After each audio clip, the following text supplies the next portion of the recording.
What was supposed to be a normal day hike took a dangerous turn when one man found himself stranded on a narrow ledge with nothing but sheer rock and a deadly drop below. When the rescue team arrived, the helicopter couldn't get close enough to the cliff face. The only way to reach him was to swing the rescue specialist straight into the rock wall itself. Welcome to the Real ResQ Podcast, part of Vertical Magazine's Helicast family. Proud to be alongside the Hangar Z Podcast, the Helicopter Podcast, the Valor Flight Crew Podcast, and Vertical MRO Podcast. Discover all of these epic shows at verticalhelicast.com. Now let's say thank you to our sponsors for this episode. Airbus, pioneering sustainable aerospace for a safe and united world. Check them out at airbus.com. Axness, their mission, simple, wireless ICS. Contact them at axness.com. Switlick Survival Products. They manufacture the highest quality safety and survival products for the aviation, marine, and military markets. Check them out at switlick.com.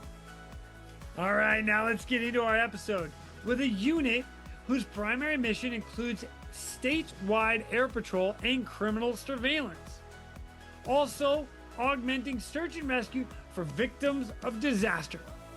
They support not only the Department of Public Safety divisions, but local, county, state, and federal agencies. Now, please welcome the crew that pulled off this incredible cliff rescue, the team from Utah DPS. My name is Jason Quinn. I am United States Coast Guard Rescue Swimmer number 500. These are my rescues and rescues from those of us that put our lives on the line every day so others may live. This is the Real ResQ Podcast.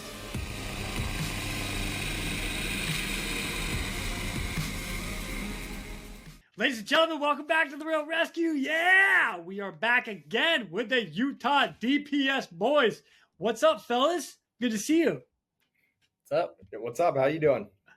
I'm good. Luke, it's good to see you again. We just had you on. We just heard a whole bunch of your stories, and we literally waited for this story so that all of you guys could be on at the same time to explain how this epic, out-of-the-box thinking, next-level cliff rescue happened. So before we get into it, let's bring it back a little bit. If anybody wants to learn about Luke specifically, go into last week. Go check out that episode. The other two guys that were with you on the crew, we've got Alan Smith. He was a pilot. What's up, Alan? Hey, how's it going? It's good to see you, man. Thanks for coming on today. This is good. Yeah, it's my pleasure. I've been told you are just the pilot. That's right. I'm just the pilot. Okay. No, man, be like, hey, I'm the pilot. Like, you gotta like up it a little bit, all right? and the rescue specialist that day, Nick Napierki, guy hanging on the hook on the side of the cliff, did some epic stuff, and man, I'm excited about it. Nick, while I'm looking at you, give us a little background. Like, what brought you into helicopter aviation, Utah DPS? Just a quick little short version. It's just one of those, been a cop for 23 years, and there's nothing cooler and more actual, life-saving than this helicopter rescue program that DPS has, where we're doing daily, 10-year hoist operations that you see around the country and around the world. We're having multiple of those daily. So to get welcomed into this environment and work with this team of individuals and be trained up and get through that has just been the coolest, by far the coolest opportunity I've had my entire law enforcement career. Heck yeah, man. That's awesome. Right on. Thanks, man. Yep. Appreciate it. All right, Alan, let's come to you real quick. What brought you into Utah DPS? So I actually first heard about the helicopter program that the Highway Patrol runs when I was in flight school. I saw some of their missions and was looking at what they did. I trained here in Utah and knew that's what I wanted to do. I actually came and visited Luke long before I ever got a job here, when I was still an instructor, just kind of asking him what I had to do to be even qualified for it. And I spent the next like 7 or 8 years jumping around from job to job, kind of this in the back of my mind, but job to job, and worked a bunch of different things, kind of preparing, trying to get skills that would allow me to do it. And then as luck would have it, the job opened up, a few years ago, and I applied and ended up getting to work here. Incidentally, first person I ever hoisted in my entire life was Nick. No way. He got on the hook on my interview flight before I'd ever hoisted anybody. I told him that. I said, I've never hoisted anybody before. I don't know if you want to do this. And he's like, nah, I don't care. Let's go. Yeah. That's what I'm talking about. What's funny is I could probably see you up front, like total white knuckling the cyclic and the collective. You're like, I can't feel my fingers right now. I got to peel them off, everything. That's exactly how it was.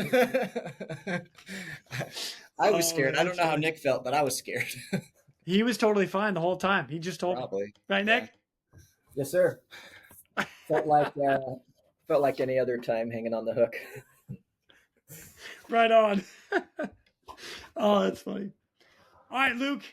So you guys, I'm coming to you. You bring us into the story a little bit. What is it that you get launched on? All right, so we get the call. We were actually doing our week-long hoist training with ARS at our local venue. We had flown both aircraft up there so that we'd have one ready for responses while we were training. And so the call came in for a stranded hiker up at kind of a local waterfall area called Bridalveil Falls in Utah County. And they requested that we come down for a hoist. So we just kind of grabbed whoever was available who wasn't up, either getting put on the mountain or hoisting at the time. And so we ended up with this crew that we have here today. Coincidentally, this was Alan's very first operational hoist. And so we threw him in the aircraft. He had been training, doing a great job with ARS, and we felt really comfortable with his flying skills. He'd been flying for a few months with us now and was doing pretty good. And so we headed out and went over there. It was probably a 20-minute flight to get there and located the guy. What had happened is there's kind of a few cliff bands on there that, pretty wide. You can kind of walk along. Well, he started like maybe a quarter mile away walking on what he thought was a cliff band that would take him all the way around to the waterfall. And he was walking on there, then it kind of ran out, fizzled out. So he would down climb to the next cliff band and walk a little bit farther. And these are just like as wide as sidewalks, not really wide, but they're pretty level. And he felt pretty confident, I guess. But he would climb down to the next one, go a little bit farther, climb down to where he just eventually got to a spot that he just was not comfortable anymore. And so pretty good fall, a couple 100 feet down would have been the fall, but maybe 800 to 1,000 feet of cliff above him. And so there's really nowhere for him to go. And so we responded on scene. We got there, kind of started looking at it, and we, Alan was trying a couple different angles, trying to get in, and we're just like, man, there's just not the clearance. And so we came and kind of edged up as close as we felt comfortable. And then we decided it was still a little bit too short. So we came up with a plan to start swinging Nick and get him in there a little bit closer. And this is something that we had trained on before with some of the options. Like, okay, if there's a cliff that we can't get in close enough, what are the options? We can do a throw bag, and we tried that, and we tried swinging and a couple different techniques of swinging, like either use the aircraft to start swinging them or just the hoist operator. So I felt like we were already asking a lot from Alan, being that close to the cliff on his first operational hoist. And so we elected to just try to start swinging him. I don't know, I don't know how many people have done that, but it wasn't an easy task. Like as you push out, the cable kind of absorbs a lot of that energy. And so it took quite a bit to get him swinging. So there was a couple of back and forth trying to get him going. Nick was on the hook and talking on Axness. Again, not a shout out to Axness or a plug, but that was actually our very first Axness rescue also. So oh, wow. No kidding. So for those that don't know about the Axness system, it's a wireless ICS system. You're on ICS hanging from the hook. It's all wireless setup. It's beautiful. I love the system myself. I use it all the time. It definitely proved its worth that day. And so Nick was talking me in, okay, I think I can make it this time if you can lower me a couple of feet. And anyway, so he talked me into it, and then he was able to work his way over to the victim. All right, hold right there. Hold on.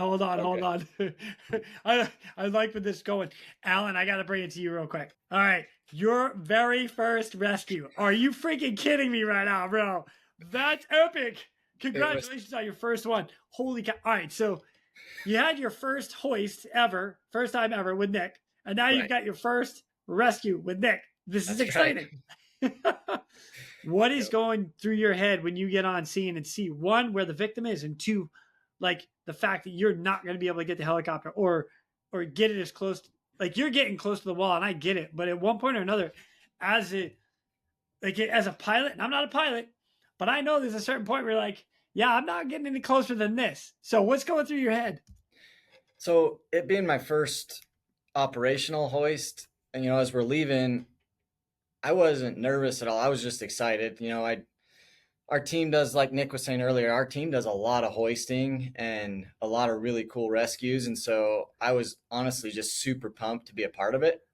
And I felt prepared just because, we do a lot of training as well. And Luke he's our chief pilot. He does a really good job setting up the trainings and pushing us to make sure that, we're staying safe. We're staying with the fundamentals so that we know the fundamentals really well.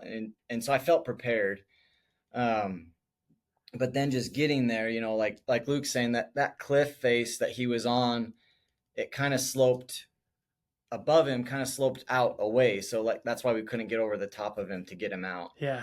And I remember, like Luke said, tried a few different angles. I could not get it in there close enough. So I hovered as close as I thought I could get. And that's about when Luke was like, no, you've got space, come further left. And we were flying an A-star. And so I sit on the right side and Luke's on the left side doing the hoist. And so he has a better vantage point than I do. And so that's one thing our team really, really stresses, is just that trust in each other, to know that your buddy has what they say they have. Right. Yeah. So I can say, I've got this hover and this is where I want to be. But then at the same time, I know that Luke and Nick are both on the other side, and they can see, hey, you've got more space. I need you 5 more feet left. Like, okay, cool. Then let's do this. And so just kept scooting in until Luke called the halt, and like, all right, that's as close as I think we're going to get. And now we'll figure it out from here, how we're going to get Nick over, to get this guy down. But so it was a lot of fun. I was nervous, but at the same time, I felt pretty prepared, just because of what we've done in the past and how we work to get ready. That's awesome. Killer, like, confidence boost, right? Going right into it. That's great. That's awesome. Like, it's awesome though, just to be a part of the team environment that we have, just knowing that you can count on the guys you're with. And honestly, my biggest fear on every rescue is always like, well, crap, am I going to be that weak link? Like, I don't want to be the guy that screws this up, because I know my teammates are not going to screw it up. So I got to make sure that I'm as good as they are. So it's awesome to be part of a good team and push each other. Sweet. Nice, man. All right, Nick, I got to bring it to you now. So you guys have got your brief. You're offset a little bit. You got to get swung in.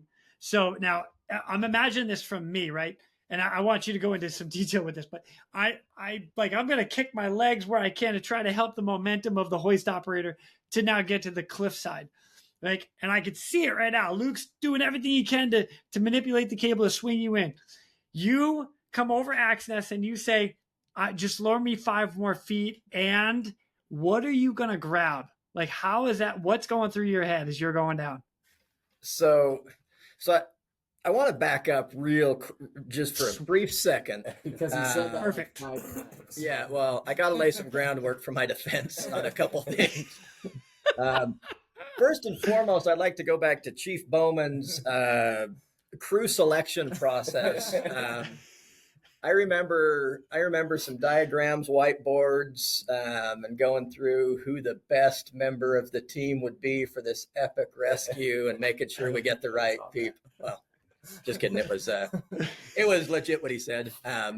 Anyone on the team, this was a plug and play deal. Anybody here could have and would have done the same thing. I think it literally was Alan and I were on break, as much as I'd like to think that we were hand selected for this once in a lifetime opportunity. Is the only two that could pull it off. But realistically, yeah, it was, we were on break. So that was the first thing. Second thing, that I think we sort of skipped over. We had another pilot in training, and there was a lot of conversation with that regarding, the swinging load and CG. So obviously Alan was front right flying, Chief Bowman's on the left skid hoisting, and then I'm down below and soon to have the victim as well. So we had the pilot in training, another passenger positioned over in the right seat or on the skid. Right. Okay, he was seat belted in behind Alan. So that was something, because that's always one of the fears in these is getting the, tail wagging the dog and, violating CG and, exceeding limits, et cetera. So there was a lot of pilot voodoo and chicken bones being discussed, between Alan and Luke.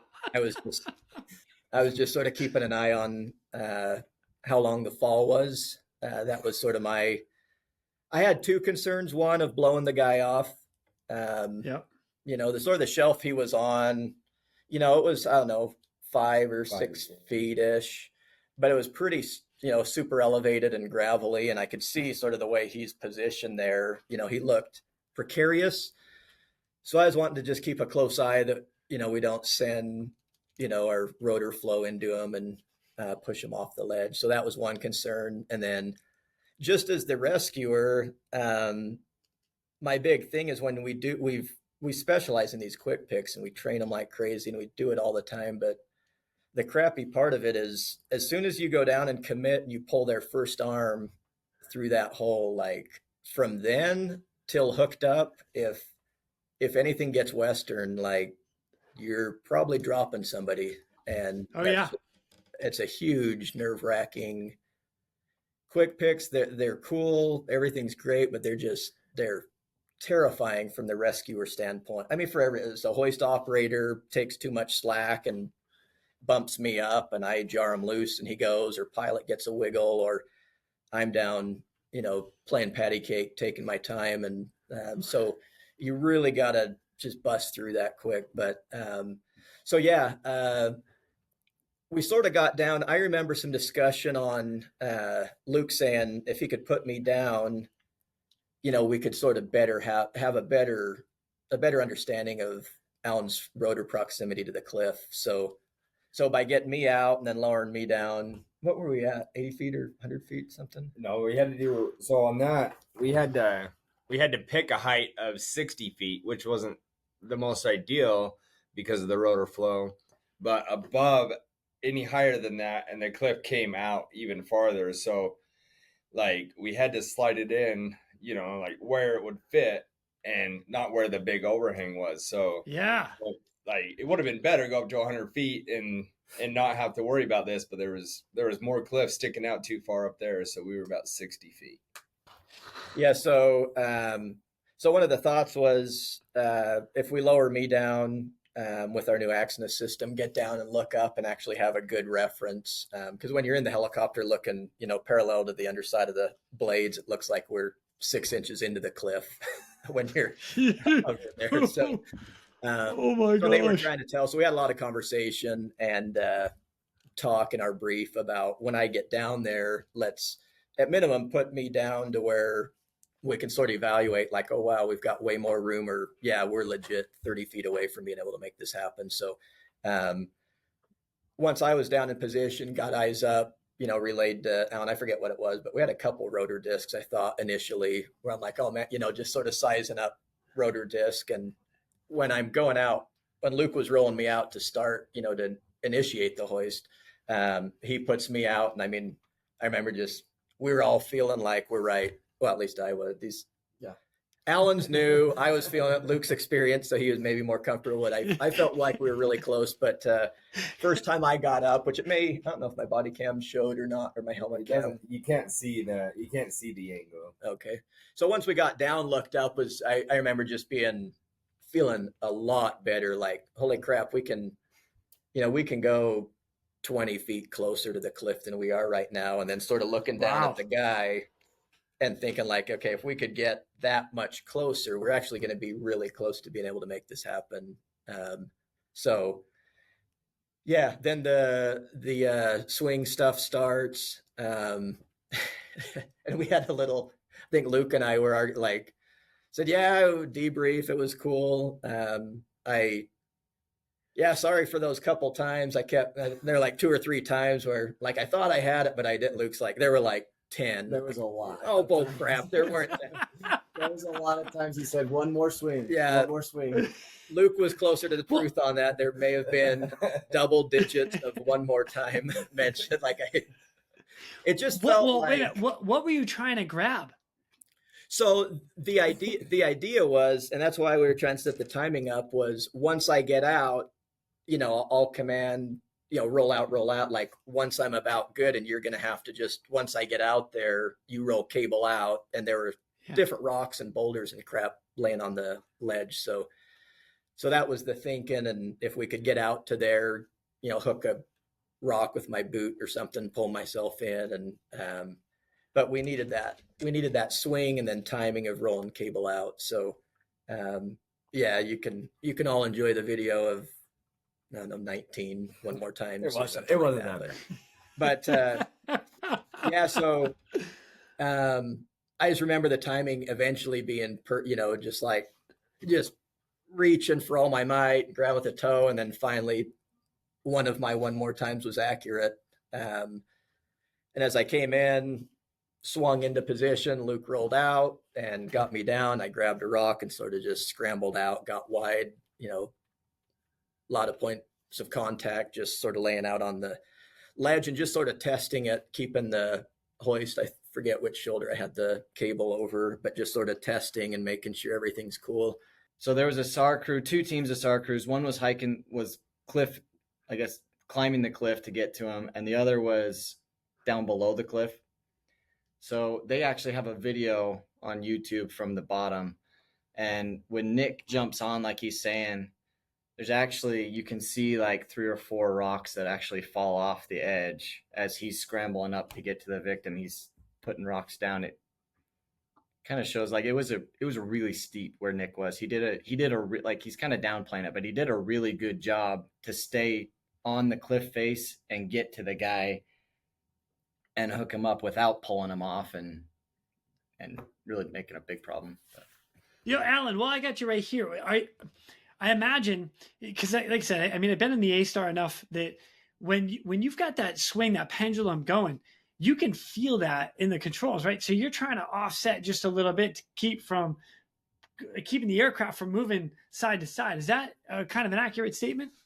Yeah, the A-Star's a pretty light aircraft. So when he's swinging out far left, it does pull it a little left. And basically what I remember from that is, because I can't see Nick, I'm not looking at what Luke's doing. I'm not looking at our screen that has the video of him, live feed into the cockpit. But I was looking at a bush and a rock, and the relationship between that bush and rock. If I kept those the same, then I knew the helicopter was in the same spot. So I just didn't move my head, and I kept those references. And right on. Honestly, this entire epic rescue, all I remember was a rock and a bush, and that's really what I looked at. You got a good pilot right there. Well done, Luke. Nice job, Alan. Okay. We're going to divert real quick to thank our sponsors. Airbus, Airbus provides the most efficient helicopter solutions to its customers who serve, protect, save lives, and safely carry passengers in demanding environments. Its civil and military helicopters are flying all over the world, making missions possible. Visit airbus.com for more information. Axnis. The Axnis PNG wireless ICS system delivers cutting-edge wireless ICS technology to any aircraft. As a fully integrated system or as a carry-on, carry-off mobile base station, the PNG wireless system is the right solution for any mission. And Switlick. No mission is the same. Why should your suit be? Introducing a new custom dry suit experience. Choose your fabric, colors, neck and wrist seals, zippers, pockets, collars, and so much more. Intelligent measuring prompts ensure the most tailored fit. Brought to you by Switlick Survival Products. For more information, visit us at www.switlick.com. all right, Nick. Alan's also leaving out the fact his morning weigh-ins. This guy fat shames us as good as the next guy. Old me being tons of fun on the hook underneath. I'm not his 115-pound ideal rescuer that he likes typically hoisting, but no. That's funny. Yeah, so got on the cliff, worked my way over. We had configured the ARV. How far do you have to work your way over? So you get on, and I get it. Now you've stabilized yourself on the cliff, still connected to the hoist hook. You now have to traverse over to the guy. How far do you got to go? Feet. I don't know, Like 5 or 6 feet. 5 feet. Oh, so you're close, right on. We're close. Oh, that's great. Okay. Yeah, that was the most proud lip of that cliff band that we could sort of get to, because we thought, man, if we could get over somewhere better, and be away from him for rotor flow, etc. But this was the best spot with the overhang above and then cliff size. So yeah, I just sort of wiggle across, scurrying across, and I'm at one point, I mean, it was steep enough and loose enough. Luke was giving me slack. And so from my perspective, a couple times I sort of start sliding. And I think in the ICS, you hear me say like tension, tension, tension, like I wanted him to pull some tension, because I started sliding, figuring and if I go off the ledge, I don't want to shock load, as I come off the cliff. So I was saying take some slack, because there was some slack in the cable. Oh, he's on the ground. Up. What does he need? Up. I just want to pull you off. I'm on up. He needs me up. Okay, hold your left. You're good. I got everything. Okay, I'll listen to you, Luke. But Luke's looking down, monitoring the belly of the cable, just sort of watching and monitoring it all, and has it under control. And so he says, like, I don't want to pull you off the ledge. So, and I remember just like, well, just a little more tension, like, but hindsight, I'm down here doing my business down here, but the helicopter's over here. So, obviously Luke pulls tension, then it is good. Yeah. We're going to be back to 19 swings to get me back on the ledge. So yeah, it was just good communication of, cause hindsight, and we debriefed, I told him like, yeah, when I was asking for tension, he's like, yeah, I was just saying like, if I put tension, we get a burble or anything happen, you're going to be, it's granted I was hooked up, but it would have blown the whole mission. So, got footing stable. Everything was cool. Took a bunch of cams and anchor building equipment in when we went down, just to where if we did see something cool, where we could have built anchors or placed cams and other things, but got in, and there wasn't jack squat on there. It was just a super crappy, slippery, like, I don't know how the dude was even on there in the first place. But so traversed over. He was a good victim, where they've kind of lost their mind and don't know their own name or which hand's left or which hand's, so got over. I had the ARV staged. I think I had connected the, just the left breast ring of the ARV, and then had all the rest of it, hanging free and wrapped up and just between my legs. So was ready to just sort of sprawl. He was on his back, so I was figuring sort of crawl over to him, sprawl over the front, get the ARV prepped, pull his left arm through, get his right arm through, get him clipped and arms down to where that's good. And then we can start working the leg strap. So we had it prepped and set up well, got over there and just had a bunch of the, Napoleon Dynamite say, like, give me your hand, other hand, my other, your right hand, my right. If I like, just like, so if I remember right, I sort of stuffed my hand backwards through the ARV, left arm ARV hole, and just grabbed his hand and then, yanked it through and put it on. And he was just sort of, wide-eyed and like most victims are, but just pretty, not brain dead, but the deal, like, they're not in a great position to be offered up a ton of help. So anyway, trying to work through that, but that was just the big fear is like, man, like just get those connections made right now, like ASAP. And I go back and watch it and see 100 things I should have done different or better, or quicker. But all in all, it worked out. So got him hooked up and ready. Told Luke, okay, we're hooked up and ready. I think Luke confirmed, like, everything's good. Cause this is, one and done. You're going to pick him and you're going. Yeah. I get it. No power check. No, hold on a second. I need to redo this real, like, this is as soon as Luke starts rolling in, it's getting real. This is anyway, an off-center pick all day long. Yeah, pretty. Yeah, no, I get it. You're coming off the cliff and you are swinging. You're gonna, But it was my work was done. I was feeling good that like once I got that second arm and then got the leg strap.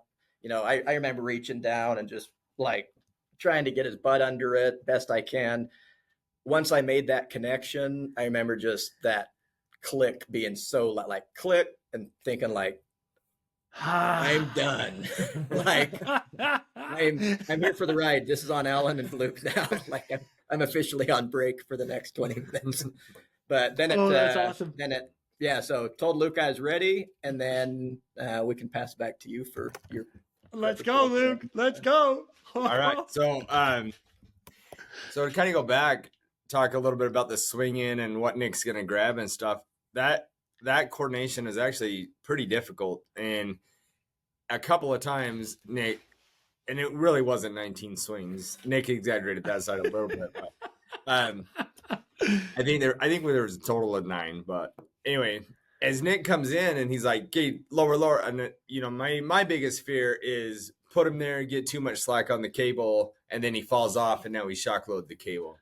And so we probably could have put him down a time or two before we actually did, but just confirming, like, I wanted to keep that tension on the cable the whole time. And then obviously, we're off center. So as Nick's asking for tension, like my only thing is like, I'm going to pull him right over backwards off the cliff. Like there's no way. And so, but just trying to keep a little bit of tension the whole time. And then once he got up to the victim, I think there's a little bit, it looked like, from my perspective, a little bit better footing. He was on there a little bit. So I gave him just a little bit of slack just so he could move around. And then, once he's hooked up, we had, Alan and I talked about, okay, as soon as I say go, I'm going to start rolling in, and you need to slide right as soon as we go. And so the idea is, as the swing's coming out, we slide the aircraft over top of the swing and try to arrest the swing. And immediately before it even starts. So unfortunately, I love it, dude. Unfortunately, we didn't get that timing down very good. So we did have some right movement, but still got a pretty good swing and a few skid bumps. But we were, started a descent and were able to kind of arrest that swing pretty quickly.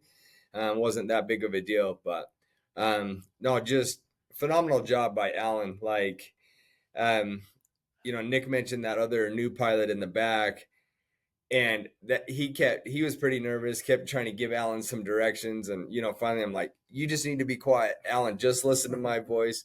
And, and I'm like, okay, looking good. And just every time I'd swing, okay, hold your left. And I'd swing him out. But I mean, he wasn't moving. I'm just trying to make sure he's not going to go left with the load. Right. Well, And so, you gotta help the pilot out. You gotta give some love to him. You make him feel good. You're doing a great job. yeah. I don't know how many great jobs there were in that, but he did do a phenomenal job. Like he did a really, really good job. Couldn't have asked for better. Inputs from the pilot. So I could, as I'm swinging left, I could feel a little bit of the pressure, the aircraft fighting that and holding right. Like he just held that really good. And Nice. so that was Nice job, awesome. Alan. And then, just like Nick said, the biggest fear is now pulling the victim off before you're ready to go. And so, without that good communication back and forth and coordination with Nick, like that would have been really hard to know exactly like, okay, when he asked for slack, like it's, maybe just a little tiny bit. And so Yeah. it was a little bit difficult there. Again, we had trained it before. And so I had done this same kind of stuff before and I felt comfortable. I don't remember ever being nervous about it. I do remember by the time we got off the mountain and we're shooting an approach to the LZ that my mouth was like locked up with like cotton mouth. Like it was so dry. I couldn't even talk. I'm like, man, good thing we didn't go any longer because I don't think I could talk anymore. And so, first thing I do is like go get some water and just start drinking it. And then I'm like, okay, now we can debrief. But it was, that's fantastic. Did you bring him into the cabin or just leave him below the aircraft and then? We just left him out close. The LZ was right there at the base of the cliff, like pretty close. And so we just left him on the side and then lowered him down to the ground with Nick.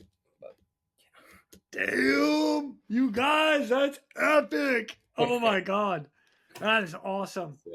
Yeah, I'm so glad we waited to hear this entire story. That's so cool. And I'm psyched that I've got to overlay a bunch of the video so you can actually see what you guys are talking about this whole time. Oh, this is awesome. Well done, you guys. Well done. Yeah, it was pretty fun for sure. The cool thing about it, like, Nick brought up kind of plug and play. We focus a lot on the training and then consistency. We have two bases, one in Salt Lake and one in St. George. And, we focus a lot on the consistency of operations between the two so that we can plug and play no matter what. And so we actually have, other rescues that take just as much coordination and involvement from the crew that include like a pilot from the St. George base with the North base hoist operator with, and we can grab people from all over and accomplish the mission. And it's so seamless, like going into it. It's pretty impressive the way that it works out. And like hands down, this team is just amazing at their dedication to try to master their craft and be good at what we do. Nobody is settling for, well, we're good enough. Like we made it to the top. Like we're good. Like everybody is just trying as hard as they can to always be better than they were. And so, I would say that all three of us in the room here are much better now at the jobs than we were at the time. Right. And just because we did that, we're like, man, we're the heroes. We don't need to get any better. Like, no, we've done much more technical stuff that lets us do that. And I think the training especially is what gives you that confidence so that, if you do have something that you have to think outside the box, be like, no, we've done training. I can do this under the guidelines that we have because I have the confidence in the training. And, with this, like, Nick was over our training program for a while and he can attest like how hard it is to imagine every scenario that's going to come up and try to train the team for that. Right. Right. At some point you have to be able to maybe push it a little bit farther, and not saying that like they're just going out being cowboys and trying whatever reckless thing they can to make it work. It's no, I've trained to this point and maybe this rescue I have to go a little bit farther, but I'm still confident in my training. And that's the only way that you can keep progressing. And then sure enough, if it does happen once, then you're like, okay, now everybody's going to train on it because we had to try this. So that's awesome. So it's one of the things I love about training in general. And actually, I'm gonna touch on a couple things because you said a couple things in here that I want to add in. Number one, you said it earlier, like you could have plug and played anybody, and I truly believe that every one of us that are in search and rescue and everybody that does the job, they could all do it. And I truly believe that with everybody I've been around, they can do the job. It just so happens you guys were in the aircraft on this in particular event. So that is why you are here, okay? So I don't want to take that away from you guys either. But I agree. And that's the way it should be. Plug and play. No matter who's in position, they can go out and do the job. The other one is like, I love the idea of training where you're, how do I want to say this? I want to say you master the basics. Like you have them mastered and then you exceed from there and then bring it to the next. Well, we've mastered this. What if we try this? And then you expand your tools in the toolbox, if you want to use that term. I love it. I do it all the time. I totally agree. So that's awesome. Can I add one thing? Of course. So along that note, like one thing I really like about our trainings and when we do, like we say, okay, well, we're going to take the next step or whatever.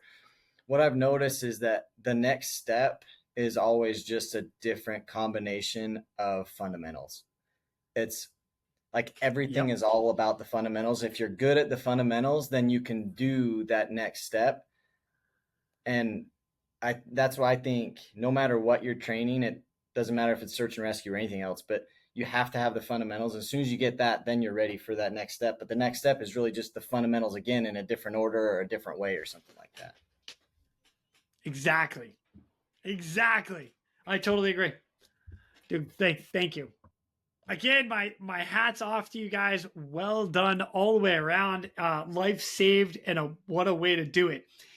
I would love to get a bit of a debrief item from you guys, if you don't mind. And like each position, should another air crew or somebody else out there that have a similar situation to you guys, is there something that worked well for you guys that you would pass on to everybody else? I had two things I guess I'll bring up. The first, I think, was more due to inexperience on my part than anything. Just when we were separating from the cliff, Luke had his countdown of, hey, I'm gonna pull Nick in 3, 2, 1, and then when I get to 1, I need you to go left so that as he swings out, we'll get it was right. Yeah, right. Don't go left. Don't go left. We'll go right. Because as he comes from the left, he'll swing right, and if we're moving the helicopter right, we'll stay right over the top of the load and there won't be a swing. And I was just a little bit slow getting the helicopter moving right. And so the swing did happen and we had to go fix that. So if I had been a little bit more on top of it there, we could have avoided that. And then the other thing was we landed down, it's like a campsite or something down there at the base of the cliff. We landed to go get Nick after we had dropped him and the victim off. We landed, and I remember asking Luke, like, hey, do you want me to shut down? And he looked at me and was just like, don't you want a break? and I didn't realize till that second, like how like tight I was and like how like laser focused my brain. Like I was just like into this mission, like 100%. I couldn't see anything else or hear it. Like it was just, that was it. It was just the mission. And so when he was like, well, don't you want a break? I was like, oh, yeah. So, we shut the helicopter down and I remember looking down at my hands and like, oh my gosh, like whoa. Like, and it all just kind of hit me all at once. So the only thing I would pass on, like if you're in that situation is like after a high intensity minute, like if you have to still fly or whatever, like take a minute, take a break, like just take a breath. And then go back. If you got to go back into it for whatever reason, like take a breath first and then go back into it so you're ready. Right on. Dude, that's awesome. Alan, thank you. Appreciate that one. All right, Nick, what about you from the rescuer side point? So this one, we normally have 800 million things because we pick these apart like crazy.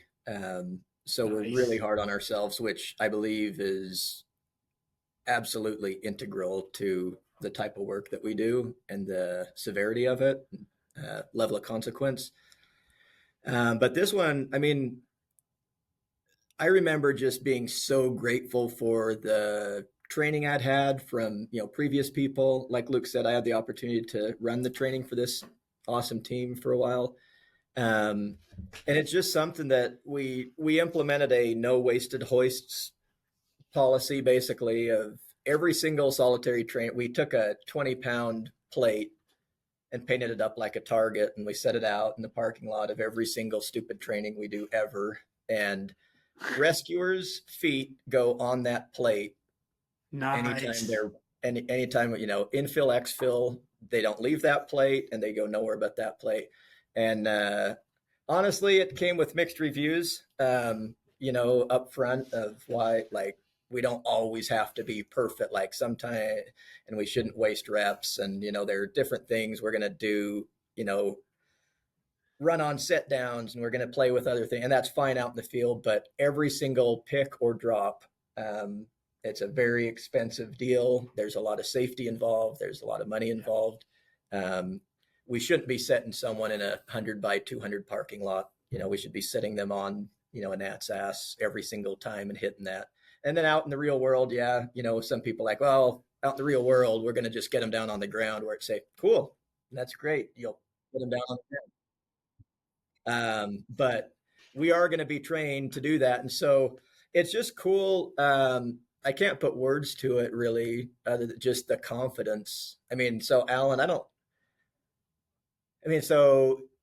he hoisted me as his first one, however long back, but just having been training with these guys and the caliber of people that we hire and the screening process, and then our training every single stinking week, and the professionals over ARS that just hammer the crap out of us, take us from feeling like kind of a big deal to feeling like my shoes may be on the wrong feet after I talked to Bob for a minute. But it's that level of, in your face, you guys will kill people if you do this wrong. That just builds true professionals. And everybody, I'd do this mission with any single person on this team, and I'd play any role outside of the pilot or maintenance. But so nothing but good to say there. We talked about, and it sort of came up after the fact, watching one of the YouTube videos, you hear the SAR team down below. When Alan mentioned the rocks, you hear them say, rock, rock, rock, rock. And I was thinking like, oh, geez, like, I don't remember talking about, it's every man for himself, I guess. But at the end of the day, like, situational awareness, like, have they crept at what initially on our initial scope and overview of that, dudes here on the cliff band, and they had sort of worked their way up, but they were, sort of over here. They hadn't worked their way under. I think they did get closer by the time the rocks fell, because in the video you hear them calling rocks, and they're still 50 to 100 yards away.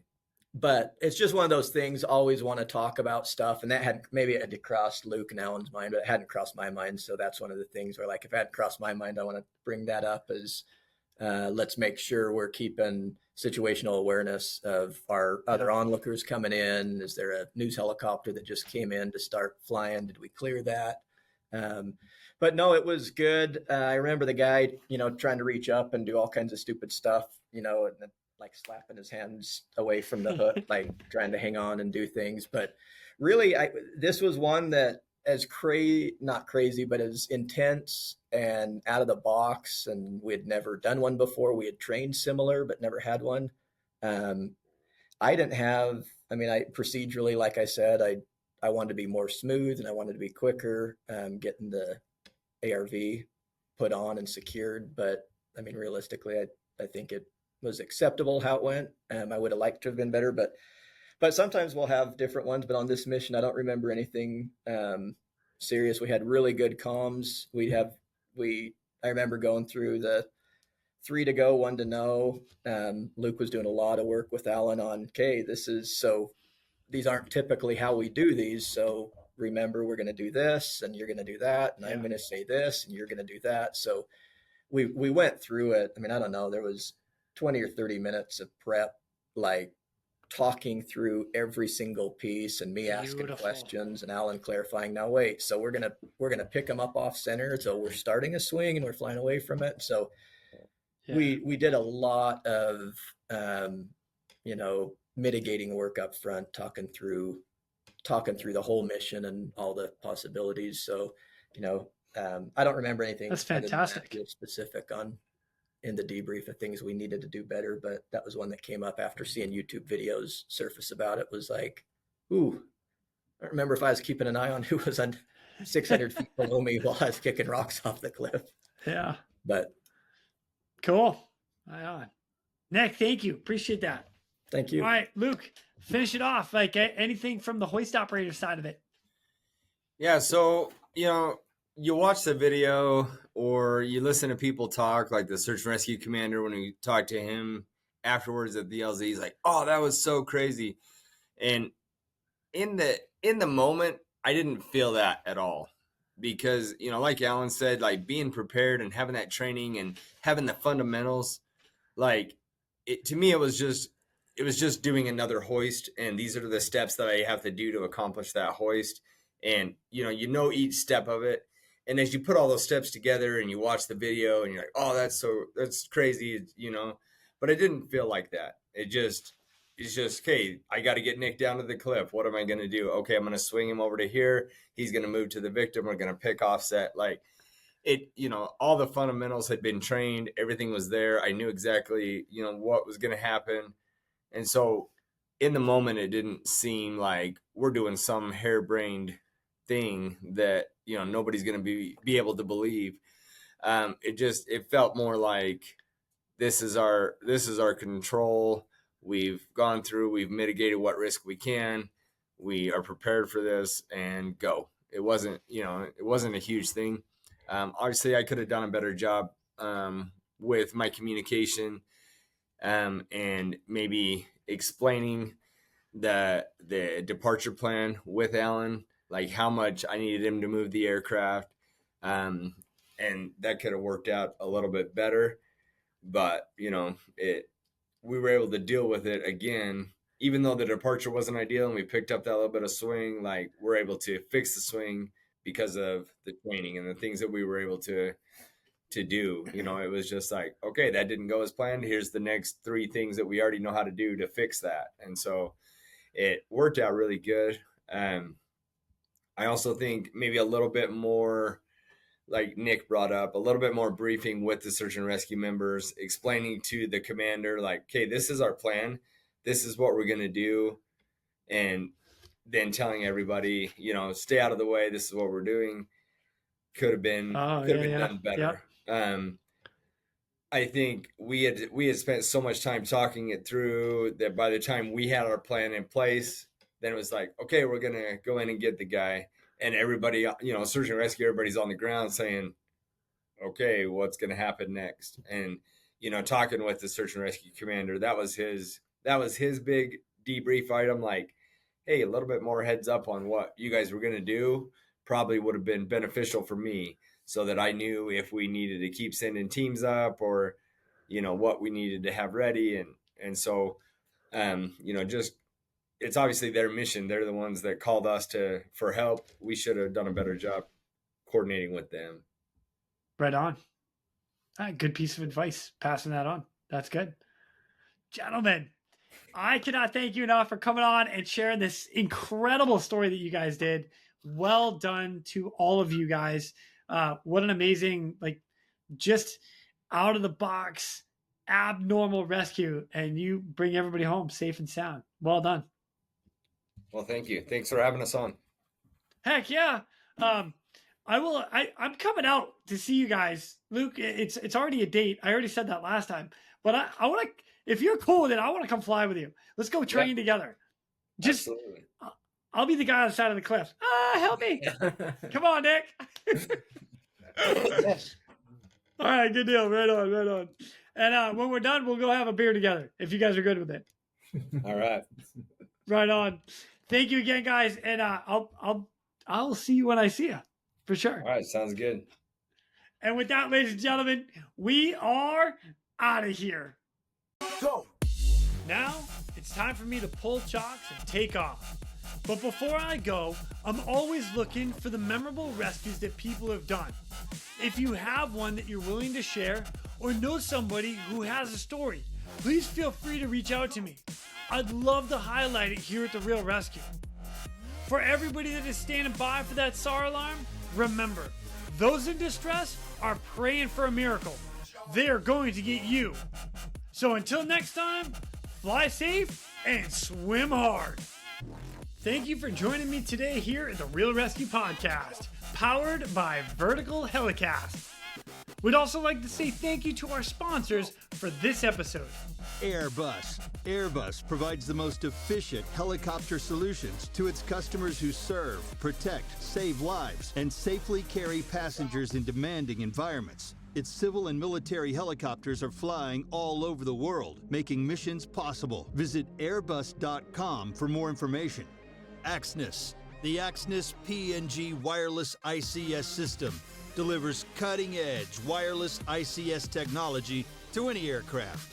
As a fully integrated system or as a carry-on, carry-off mobile base station, the PNG wireless system is the right solution for any mission.